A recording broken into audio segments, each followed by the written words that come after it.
We're looking for volunteers to join Y Pwyllgor, our advisory committee.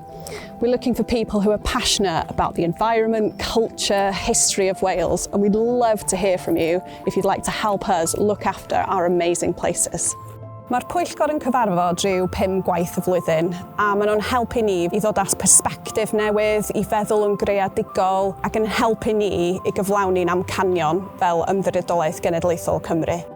The Pwyllgor Advisory Board are a wonderful cohort of volunteers, experts in their fields, with a huge amount of experience. Lwyd ydw i, ac rydw i wedi bod yn gwirfoddoli gyda'r Ymddiriedolaeth Genedlaethol ers 2 flynedd rwan.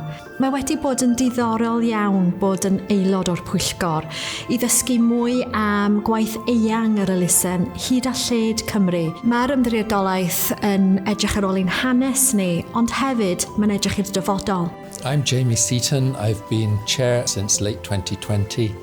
The National Trust offers huge opportunities engaging both with the environment and with the framing of our mutual history.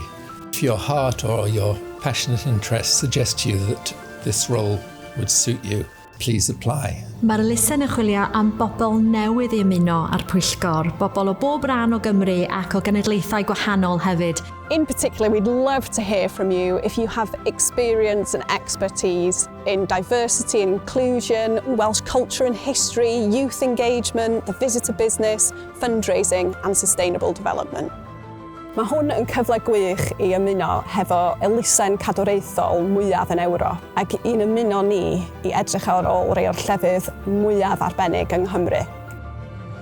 Diolch yn fawr, and we're looking forward to hearing from you soon.